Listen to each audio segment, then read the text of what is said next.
Halo semua, perkenalkan saya Neni Aisnuanda Panjaitan dari Prodi D4 Perbankan dan Keuangan dengan NIM 241751001. Pada kesempatan kali ini, saya akan menjelaskan pengertian internal dan external growth, perbedaan antara internal growth dan external growth, dan jenis-jenis dari internal growth dan external growth.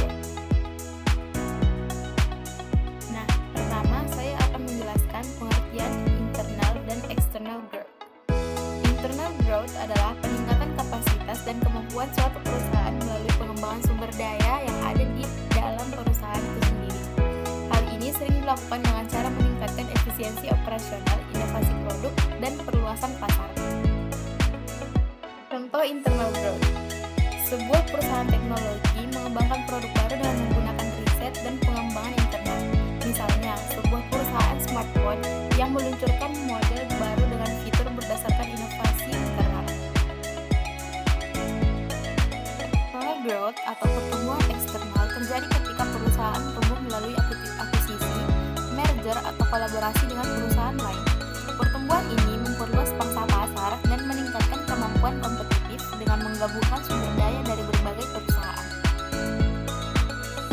Contoh external growth yaitu ketika perusahaan A mengakuisisi perusahaan B untuk meningkatkan kapasitas produk dan memperluas jangkauan pasarnya. Perbedaan internal growth dan external growth. Perbedaannya terdapat pada beberapa poin. Yang pertama, sumber pertumbuhan. Sumber pertumbuhan internal growth berasal dari dalam perusahaan, sedangkan external growth berasal dari luar perusahaan melalui akuisisi atau kemitraan. Nah, perbedaan yang kedua terletak pada risiko.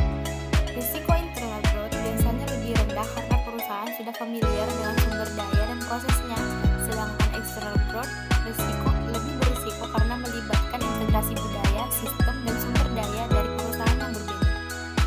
Perbedaan yang ketiga terletak pada waktu dan biaya. Internal growth memerlukan waktu lebih lama dan investasi awal yang mungkin lebih rendah, tetapi memberikan hasil jangka panjang yang lebih stabil. Nah, yang terakhir, jenis-jenis internal growth dan contoh.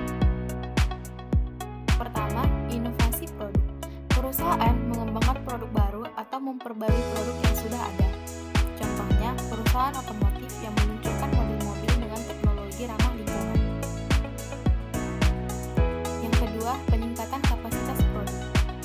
Meningkatkan efisiensi dan kapasitas produk melalui peningkatan teknologi atau proses. Contoh, pabrik yang mengupgrade mesin atau meningkatkan output. Nah, yang terakhir, pelatihan dan pengembangan sumber daya manusia. Meningkatkan keterampilan karyawan untuk meningkatkan produktivitas. Contohnya, program pelatihan bagi karyawan untuk menggunakan perangkat lunak baru.